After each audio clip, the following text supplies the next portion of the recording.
네, 여러분 2020년 새해가 밝았습니다. 우리 옆에 계신 분하고 새해를 축하합니다. 우리 국년 인사입니다. 네, 새해 축하합니다.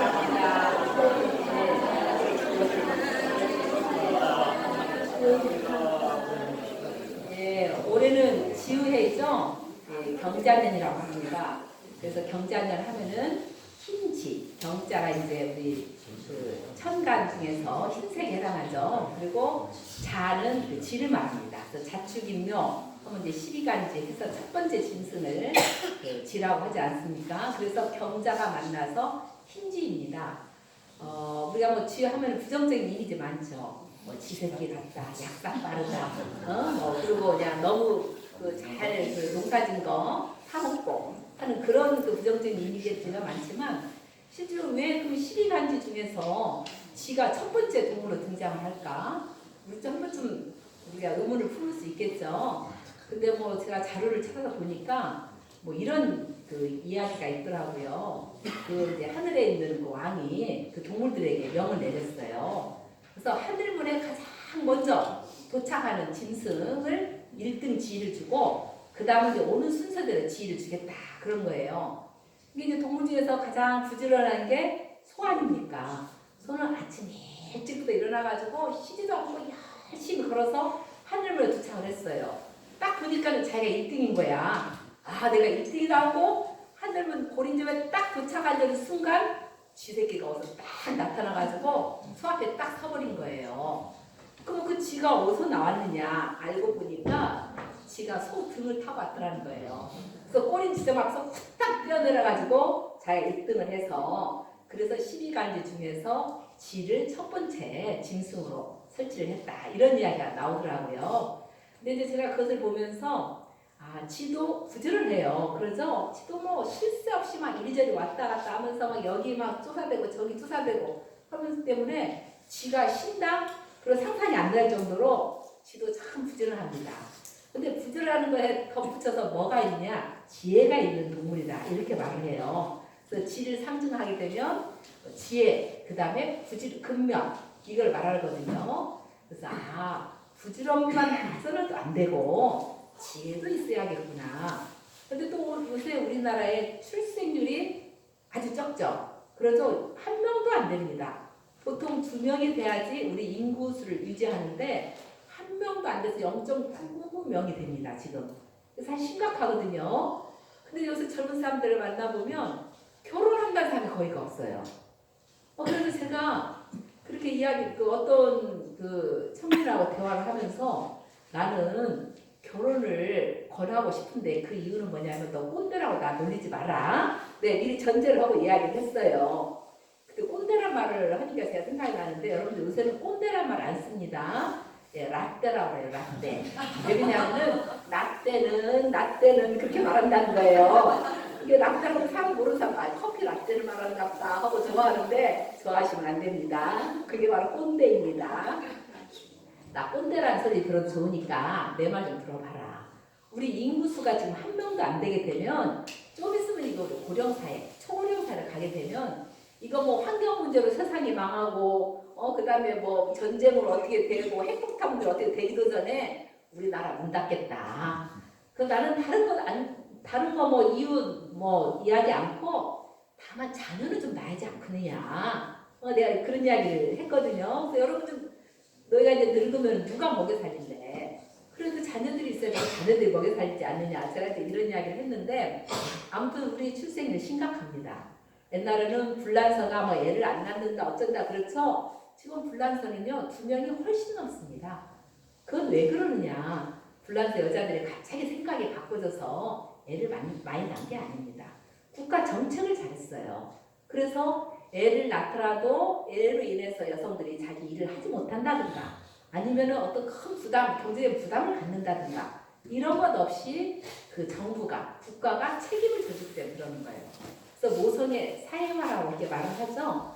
그게 잘 되기 때문에 프랑스 사람들이 애를 참 많이 낳거든요. 그래서 지금은 프랑스가 뭐 2.4씩이고요. 가장 출생률이 낮은 나라 아시죠? 우리나라라는 거예요. 심각합니다.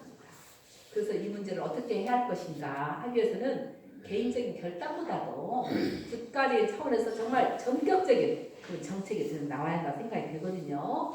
그래서 이제 개인 결단과 아울러서 국가적인 정책이 같이 어우러져서 우리 적어도 2명 정도는 출생할 수 있도록 만들어야 하는데 바로 이 쥐 중에도 흰쥐가 또 다산이라는 거만요. 예, 그래서 올해 좀 또 출생률을 높이는 그런 한 해가 됐으면 좋겠습니다.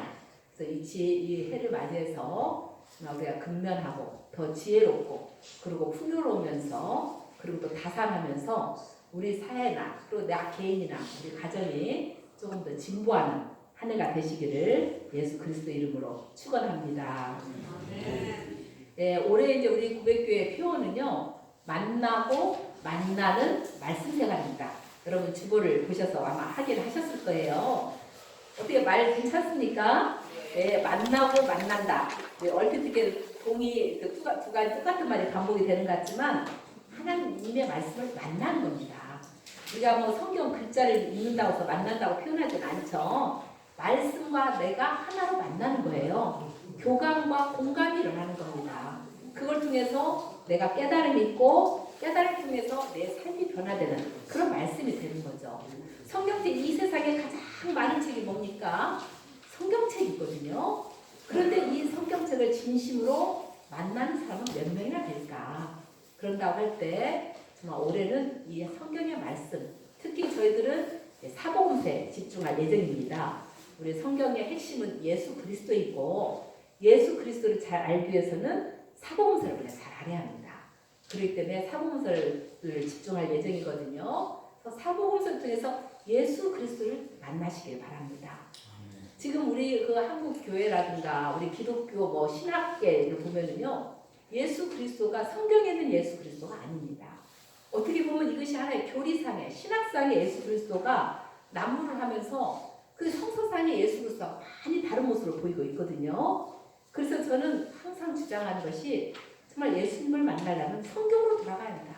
이 성경이 근본이거든요. 여기서 신학이 나왔고 여기서 뭐 여러 가지 교리가 나온 것이지 이거 없이 성경 신학과 교리가 나오질 않았습니다.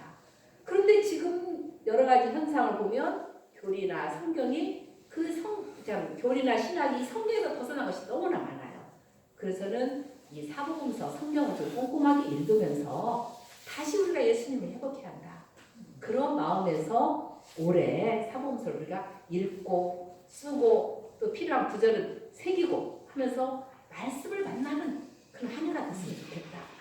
그래서 이제 만난다 그러잖아요. 오늘 여러분들 10편, 19편, 103편을 읽으셨어요. 주의 약속은 이제 공동 번역은 약속으로 나와 있지만 개역성경 주의 말씀으로 나와 있습니다. 약속은 내 입에 내 혀에 달아가지고 그래서 그 말씀은 정말 그야말로 꿀보다도 더 답니다 이런 고백을 하고 있거든요. 여러분 말씀을 읽으면서 아이고 이거 꿀보다도 더 달아 이렇게 생각하는 적이 있나요? 여러분 꿀 하면은 단 것의 대명사입니다. 요새 음식점 가면은요 음식이 자꾸 달아지고 있어요. 그 이유는 사람들이 단 음식을 좋아하기 때문에 그런 거거든요. 근데 실제로 설탕 단 것은 몸에 좋지 않지만 꿀은 몸에 좋아서 약재로도 사용되는 거 아니겠습니까? 그래서 이 구약성경 시대에도 이 꿀이 있었고 꿀은 아주 소중한 선물이에요. 지금은 우리가 뭐 양봉을 하느라고 꿀이 뭐 흔하지만 구약성경 시대에서는 꿀이 너무 귀중해서 선물을 줄 때 그럴 때 이 꿀, 귀한 선물일 때 이 꿀을 줬다고 봅니다. 그런데 이 꿀이 그렇게 달고 좋은 것이잖아요. 근데 이 꿀보다 더 달다는 거죠. 요새 뭐 젊은 사람들이 신조어로 개꿀이란 표현을 쓴대요. 그게 뭐냐면은 제가 이제 여러분들 라떼에서 벗어나게 하기 위해서 알려드리는 겁니다. 예, 요새 저도 어떤 분하고 이야기하다가 진짜 라떼 됐습니다. 왜냐면 뭐 요새 뭐 유행하는 뭡니까 유재석이 유산슬 춤춘 거나 그게 뭔가도 몰랐거든요. 제 여신도회가. 근데 뭐 그게 유산슬 춤이라는 거 나중에서 알았고요. 그 다음에 뭐 펭수? 네, 펭수는 우리 원주희 장로님이 가르쳐줘서 알았고요. 그 다음에 또 하나가 뭐 양원일인가 뭐 또 그 가수가 50대 가수가 또 양준일. 뭐 이 세 사람을 모르면은 이렇게 대화에 끼기 힘들대요. 근데 저는 정말 모르거든요. 네, 그래서 제가 이제 여러분들에게 알려드리기 위해서 이제 이야기를 하는 건데 신조어들이 많이 나와가지고 여러분 못 알아들을 겁니다. 근데 개꿀 하면은 개자가 들어가면 무엇이든지 아주란 표현이래요. 그럼 꿀은 뭐냐? 좋다랍니다. 그래서 개꿀잠 그러면은 꿀잠 잤다 개꿀잠. 꿀잠에서 더 넘어서서 아주 잘 자는 것이 개꿀잠이고 꿀맛에서 더 넘은 것이 개꿀맛. 그리고 알바도 개꿀 알바가 있어요. 예, 돈도 좀 많이 받고 일도 좀 약한 거 뭐 이런 건가 봐요. 그런 식으로 이 꿀이라는 단어가 요새는 아주 좋은 의미로 또 이렇게 쓰이고 있는 거거든요. 그런 꿀보다도 더 단 말씀. 꿀은 그냥 먹고 나면은 그냥 좀 있으면 뭐 그 맛이 없어지잖아요. 그런데 꿀보다 더 단 말씀, 하나님 말씀은 씹을수록 씹을수록 더 달고 오묘한 그런 말씀이라는 거예요. 그래서 그것을 우리가 느끼면서 왜 하나님 말씀이 달아? 달면 어때요? 막 몸속에 그냥 깊이 들어가죠. 그게요. 맛이 없으면은 여기 혀에서부터 거부를 합니다. 근데 달면 어때요? 그냥 몸속으로 깊이 들어가는 것처럼 말씀이 우리 안에 쏙쏙 들어가서 정말 내 몸을 변화시키고 내 삶을 변화시키는 그런 말씀을 만나는 그런 한 해가 되었으면 좋겠습니다. 네, 우리 한 목사님한테 제가 물어봤어요. 한 목사님 지금까지 살면서 정말 이 말씀 너무너무 달다 하는 그런 말씀이 뭡니까 하고 물어보니까 그 누가복음인가요? 거기에 마르코복음입니다. 8장 34절인데 누군지 나를 따라오려거든 자기를 부인하고 자기 십자가를 지고 따라오라. 이 말씀이 아주 당신에게는 달고 단 말씀이었대요. 그래서 어렵고 힘들 때마다 이 말씀을 생각하면서 자기가 이 고난의 십자가를 짊어질 수 있었다. 그렇게 이야기를 하고요. 그 다음에 요한복음 8장 32절 진리를 알지니 진리가 너희를 자유케 하리라. 자기가 여러 가지 그 영혼의 밤을 지새울 때 정말 얽매이고 막 그 답답한 그런 상황 속에서 정말 진리를 통해서 참 자유를 얻고 싶어하는 그런 간절함이 이 말씀을 통해서 우러났다는 이야기를 했고요. 그 다음에 로마서 8장 26절 이와 같이 성령도 우리의 연약함을 도우시나니 우리는 마땅히 기도할 바를 알지 못하나 오직 성령이 말할 수 없는 탄식으로 우리를 위하여 친히 간구하시느니라. 기도조차도 나오지 않는 상황이 있다는 거예요. 너무너무 힘든 상황이 있다는 거예요. 그런데 나보다도 나를 더 잘하시는 성령님이 나를 위해서 기도해 주신다. 그것이 그렇게 위로가 되고 힘이 되었다는 겁니다. 그래서 이 말씀이 우리 한목사님도 위로가 됐다는 이야기를 하시고 마지막에 필립비서 2장 5절에 너희 안에 이 마음을 품으라. 곧 그리스도 예수의 마음이니. 그래서 참 예수의 마음을 놓치지 않고 늘 지니고 살려고 했던 것으로 힘을 줬던 말씀이 바로 이 필립비서 이 말씀이었다. 이런 이야기를 하더라고요. 그래서 이 말씀을 한 목사님은 계속 외웠답니다. 근데 우리가 이제 성경 암송을 하는데 그 이유는 뭐냐면요. 우리가 일일이 성경을 보는 것보다도 말씀을 암송해서 씹고 질끈질끈 씹는 겁니다. 그리고 어떤 상황이 되면 그 말씀이 딱 떠오르면서 우리에게 큰 힘을 주고 지혜를 주고 용기를 주거든요. 그래서 우리가 말씀을 암송하자 그렇게 이야기를 합니다. 그리고 우리가 성경을 이렇게 보는 것보다도 암송을 할 때 오는 맛이 또 다르다는 거예요. 그래서 이제 이 암송을 아주 중요하게 여기시는 분들은 매일같이 암송을 합니다. 우리 이병호 주교님 아시죠? 이분은 지금 이제 매일 아침마다 미사를 하시는데요. 미사 하시기 전에 1시간 반 전에 딱 오늘 그 말씀을 묵상을 하신답니다. 그래서 1시간 반 동안 그 말씀과 함께 놀아요. 말씀을 묵상하고 말씀을 새겨보고 말씀을 읽어보고 막 말씀을 어떻게 해보면서 1시간 반 동안 말씀과 함께 젖어 있다는 거예요. 그러고 나서 이제 미사 1시간 드리고 그러고 나서 그 다음에는 뭘 하냐면 이분이 거기 사제관에서 또 주교의 농장이 있습니다. 이 천주교 농장까지 거기서 매일 아침 거기를 또 가시거든요. 1시간 반 정도 걸어가십니다. 그러면서 걸으면서 계속 성경 구절을 외운다는 거예요. 그래서 이분하고 이야기하다 보면요. 성경 구절을 막 5구절, 6구절 외우는 일도 아닙니다. 많은 구절을 성경을 외우고 있어요. 그래서 그분 이야기를 들으면 정말 성경 구절이 섞어져 나오기 때문에 훨씬 마음 들을 때 깊이가 있고 마음에 와닿거든요. 그래서 이분은 공동 번역을 좋아해요. 그래서 공동 번역이야말로 우리 한국의 그 언어의 맛을 잘 표현한 책이다. 이러면서 지금 천주교에 따로 성경 만들었거든요. 그 책으로 안 하고 이 공동번역으로 계속 즐겨 외우시더라고요.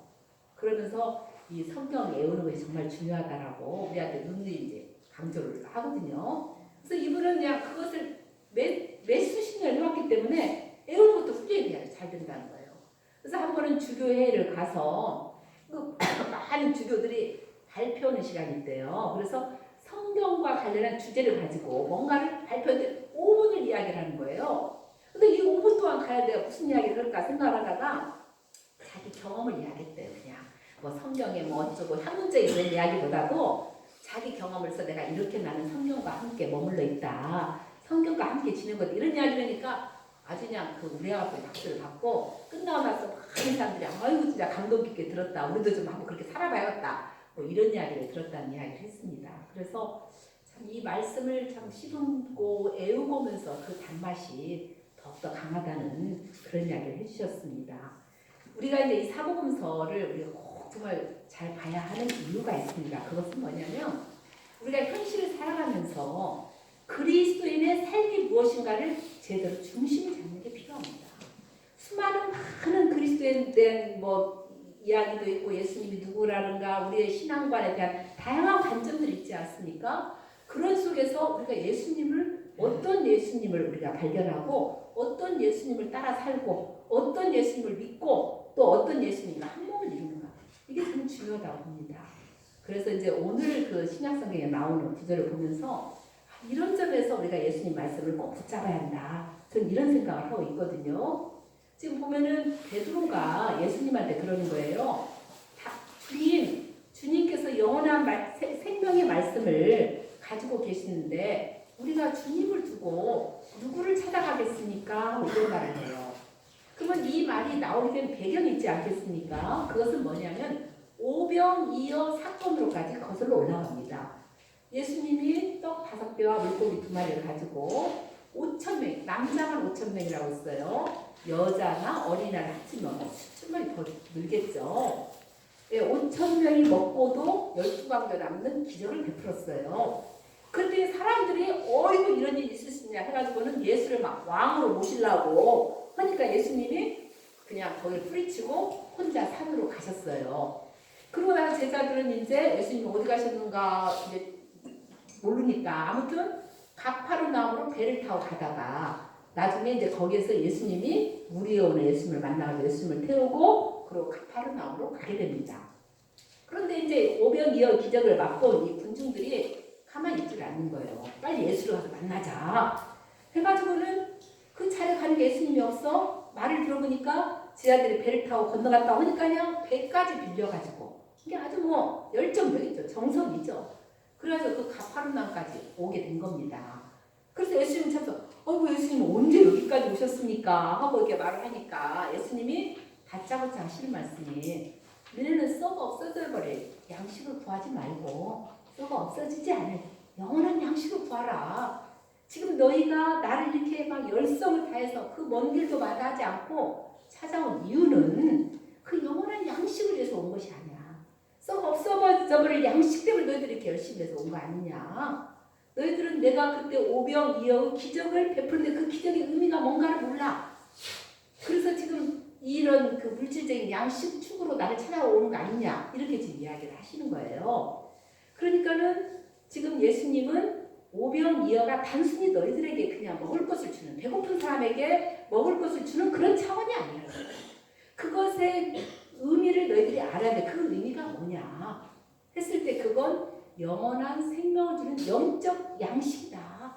영적인 의미를 깨달아야 한다고 이야기하는 거예요.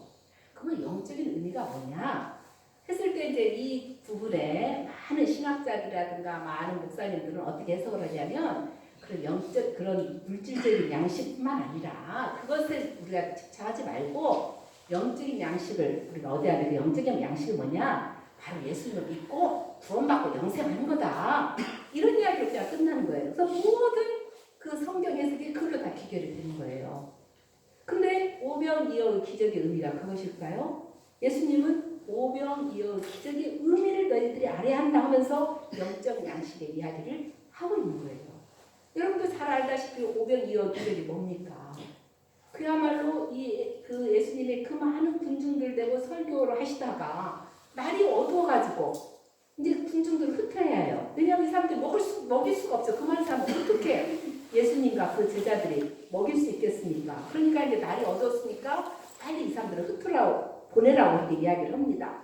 근데 예수님은 뻔히 알아요. 그들이 무슨 뭐 돈이 있어서 뭐 어디 뭐 많이 음식을 사 먹는 것도 아니고 또 어디 가야 할 곳이 또 뚜렷하게 있는 사람들도 아니에요. 이게 떠들었지 뭐 홈리스 이런 사람들이 거기 대다수를 차지한다고 볼 수 있거든요. 그러니까 예수님이 너희가 먹여라 하고 이야기를 하니까 제자들이 우리가 이 사람을 어떻게 먹입니까? 200데나리온 우리나라 돈으로 환산을 해보자면 최소한 200만 원입니다. 200데나리온이 있어야지 먹이지 않겠습니까? 그러니까 뭐가 있는가 갖고 와보라. 그러니까 이 어린아이가 있는데 떡 5개 물고기 2마리를 갖고 오지 않습니까? 그래서 그것을 가지고 예수님이 감사 기도를 해서 떡을 뗐다 하는 얘기예요. 이런 예수님의 행동에서 우리가 느낄 수 있는 것이 뭐냐? 전 첫 번째로 예수님의 측은지심입니다. 그 군중들을 정말 그들이 배고파하고 그들이 갈 데도 없고 하는 그런 그 심정을 충분히 알아서 우리가 먹이자. 그런 마음을 가진 거예요. 제자들은 별로 그 군중들의 마음과 아픔과 이것에 별로 상관이 없어요. 많은 사람이 모인 것이 중요해. 그래서 예수님이 인기를 차지해가지고 예수님이 나중에 예루살렘에 올라가서 이 사람들이 힘을 입어가지고 뭔가 권세를 잡고 지금 그런 꿈을 꾸고 있는 상황이기 때문에 이들에게 있어 군중은 뭡니까? 대상이고 수단이에요. 저도 운동을 해봐서 알지만은요, 무슨 행사를 한다면 사람을 뭘로 보느냐? 동원하는 숫자로 봐요, 숫자로. 그래서 몇 명이 참여했는가? 이걸로 보는 거거든요. 다 이게 대상합니다. 물론 어떤 행사를 하기 위해서 많은 사람이 참여하는 것도 중요하지만, 그러나 참여하는 사람 한 사람이 그 모임을 통해서 의미를 갖고 그 사람의 마음과 하나가 되고 이걸 중요하게 여겨야 하는데 우리는 그 사람을 동원의 대상으로 볼 때가 많거든요. 지금 제자들은 그런 상태로 보지만 예수님은 달라요. 동원의 대상으로 보지 않습니다. 그들을 한 사람 한 사람의 그 마음과 심정을 다 헤아리고 계시는 거예요. 그렇기 때문에 너희들이 이걸 줘라. 먹을 걸 줘라.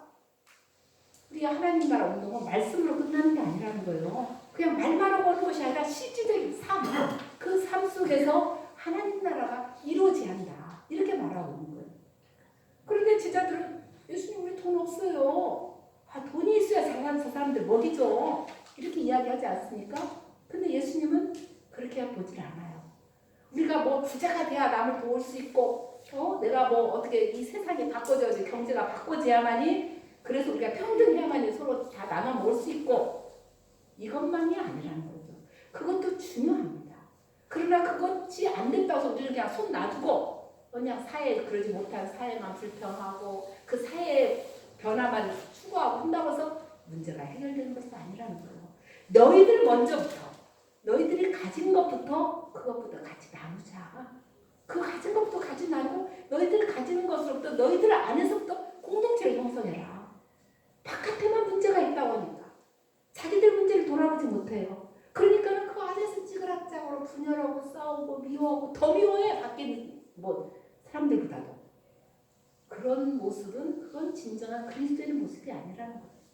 너희 안에서부터 나누고 너희가 가진 것도 서로 함께 나누는 거기서부터 하나님 나라가 시작된다는 것을 예수님이 이야기했잖아요. 세상적인 계산으로는 도저히 먹일 수 없어요. 그러나 아무리 작은 거라도 그게 우리 현실이잖아요. 작다고 불평하지 말아야. 그걸 도리어 감사하라. 자기가 가지고 있는 것도 감사하라. 그것서부터 같이 나누고 섬기고 하면서 공동체를 이루다 보면 우리 안에서 그것이 정말 사랑으로 싹트면서 정말 풍성하게 먹고도 12가지 않는 역사를 만들어낼 수 있다. 근데 그것을 생각하지 않고 바깥에만 문제가 있고 바깥에만 고치자고 한다면 이 세상엔 진정한 평화가 없다는 것을 예수님이 보여주십니다. 나누고 베풀고 섬기고 헌신하고 예수님을 왕으로 설려하지만 예수님은 거부하셨어요. 많은 사람들이 무슨 좋은 일을 한다고 하면서 좋은 일을 통해서 자기를 내세우고 자기의 권력을 강화시키려고 하는 경우들이 많아요. 우리 마음속에 우리가 아무리 뭐 권력이 없는 그런 별 볼 일 없는 사람이라 하더라도 우리 마음속에 권력들이 다 있습니다. 높은 사람이 되려고 하면은 너희는 남을 섬기는 사람이 되어야 하고 으뜸이 되고자 하면 남은 종이 되어야 한다. 이게 하나님 나라 질서야. 세상의 질서는 권력을 가지고 사람을 누르고 힘을 가지고 사람을 억압하지만 너희들은 절대로 그래서는 안 된다. 바로 이게 영성이고 신앙입니다. 영적인 양식이 뭡니까?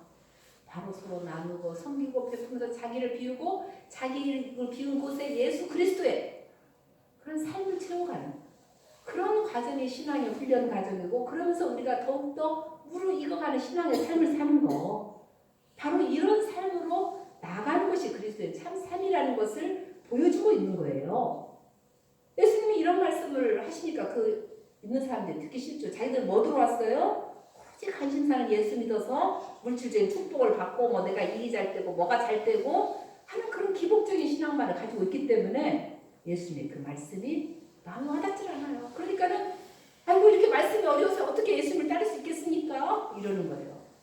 어려운 게 아니라 이해가 안 된다는 말이 아니죠. 실제로는 자기에게 따를 수도 없고 그렇게 따르고 싶지도 않은 거죠. 그러니까 다 떠나버린 겁니다. 그 많던 사람들이 다 떠나버린 거예요. 그래서 예수님이 제자들에게 그러면 너희도 나를 떠날 것이냐? 우리가 예수 그리스도가 어떤 분인가를 사복음을 통해서 알게 되면요. 정말 세상에 있는 기독교인들이 왜 예수님을 믿는 그 목적이 있지 않으면 그것하고 너무나 반대되는 걸 알게 되거든요. 그런 진실한 성도 속에 예수님을 만나게 되면 과연 교회에 그대로 남아있을 사람이 몇 명이나 될까? 정말 예수님을 진실하게 따르려고 하는 사람들 그런 사람들이 몇 명이나 될까? 그 사람들은 예수님의 말씀이 꿀보다 더 달고 그럼 꿀도 아니에요. 그건 쓰죠. 먹고 싶지 않습니다. 그게 목에 걸려요. 그 사람들한테는요. 그러나 예수님의 말씀이 진리의 말씀입니다. 예수님의 말씀이야말로 영생의 말씀입니다. 이 말씀을 듣고 우리가 어디 가서 영생의 말씀을 찾을 수 있겠습니까? 그래서 예수님 말씀을 정말 달고 단 말씀, 정말 이 생명의 말씀, 기쁨의 말씀으로 받아들인 사람이 과연 몇이나 될까? 더구나 우리 자본주의 사회, 물질 중심주의 사회, 이 사회에서 예수님의 공동체 지향적인 삶, 서로 비우고 나누고 헌신하고 섬기면서 살아가는 삶, 이런 삶이 과연 얼마나 먹혀 들어갈 수 있을 것인가? 많은 사람이 떠나봅니다. 그런데 베드로가 그렇게 말하지 않습니까? 바로 주님, 당신이 영원한 생명의 말씀을 가지고 계시는데 우리가 당신을 두고 누구를 찾아가겠습니까? 이렇게 고백을 하는 거예요. 우리 고백교회 신앙이 바로 이런 신앙이 되어야 한다. 이런 신앙으로 성장하고 그런 삶이 억지로 되는 게 아니라 자, 그러고 살고 싶지 않은데 어쩔 수 없이가 아니라 자발적으로 우러나서 기뻐서 감사한 마음으로 그래서 꿀보다도 더 달게 정말 하나님 말씀을 받아들이면서 살아가는 그런 삶, 그런 삶을 우리가 한 걸음 한 걸음씩 나아가는 게 중요하다. 완전 100% 가기가 쉽지 않습니다. 그걸 요구하지도 않아요. 저도 그렇게 못 살아요. 다만 우리가 그런 목표를 향해서 한 걸음씩 한 걸음씩 진보해 간다고 한다는 거죠. 혼자는 힘들지만 우리 고백 공동체가 서로 더불어서 서로 건면하고 격려하고 용기를 북돋워주면서 그 길을 간다고 할 때 거기에 바로 영생의 놀라운 축복이 함께하라고 믿습니다. 저는 우리 고백교 교회들 한 분 한 분이 바로 예수 그리스도를 전파하는 선교사가 되어야 한다고 생각이 돼요. 우리 필리핀으로 이성희 집사님 이제 이번 주면 떠나십니다. 거기에 이제 직장을 구했거든요. 지금 어제 남신도가 모여서 우리 이성희 집사님 필리핀 파송 예배를 드렸어요. 우리 한 목사님 이성희 집사님 만나서 4시간 동안 같이 이야기를 나눴어요. 이 한복평화된 이야기를 나눴고 우리 이성희 집사님 처음에는 아이고 내가 어떻게 그런 일을 하지만 지금은 많이 마음이 쓰여져요. 무슨 거창한 일을 하라는 거 아니에요. 한 사람이라도 그런 사람을 만들어낸다고 하면 어마어마하게 큰 일이죠. 그래서 모든 사람 한 사람한테 이제는 예수님을 제대로 알고 그 예수님을 전파하셔야 합니다. 잘못 알고 있는 사람들하고 우리가 같이 만났을 때 정말 그들을 성신력 있게 우리가 고백하는 성서에서 말하는 예수님을 말할 수 있을까? 가르칠 수 있을까? 그렇게 되기 위해서 우리 여러분 성경 열심히 읽고 우리가 암송도 하고 그리고 성경 공부도 열심히 하셔야 합니다. 안내가 필요하거든요. 성경 공부 하는 데는요. 그래서 성경 공부를 지금 우리 여신도는 수요 오전반을 하고 있고 뭐 또 신학반도 하고 있는데 저는 정말 반을 하나를 더 만들어서 좀 더 하고 싶어요. 우리 청년회가 성경 공부를 시작한 지 한 4, 5개월 됩니다. 아주 열심히 하고 있어요. 한 6명인가 7명이 정말 거의 빠지지 않습니다. 다들 청년들 바쁩니다. 그런데도 불구하고 열심히 나와서 성경 공부를 하는 모습을 보고 제가 너무너무 고마워요. 그래서 참 우리가 이제는 말씀을 중심에 놓고 말씀 안에서 하나가 되고 우리가 말씀을 서로 나누면서 서로 친교하고 그러면서 말씀으로 서로 나가도록 같이 힘을 모으는 그런 공동체. 그래서 2020년은 만나고 만나는 말씀 생활 하시는 그리고 우리 고백 공동체가 되시기를 예수 그리스도 이름으로 축원합니다. 네. 감사합니다. 하나님 우리 고백 공동체를 불러주시고 주님의 말씀 가운데 영원한 생명의 길을 깨닫게 하시고 바로 그 길을 더불어 함께 갈 수 있는 귀한 은총을 주신 것을 감사드립니다. 이 불질이 중심이 되는 이 사회 속에서 하나님 중심의 삶으로 돌아오게 하옵소서. 나만 중요하고 나만 잘 살겠다는 나 중심 사회에서 바로 우리가 한 몸임을 깨닫게 하는 하나님 중심 삶으로 돌아올 수 있도록 인도하여 주옵소서. 올해는 그 방향을 향해서 0.00001이라도 진보할 수 있는 삶으로 인도하옵소서. 성령님이여 도와주시옵소서. 인도하여 주시옵소서. 예수 그리스도 이름으로 기도 바칩니다. 아멘. 잠깐 우리 말씀을 묵상하는 시간을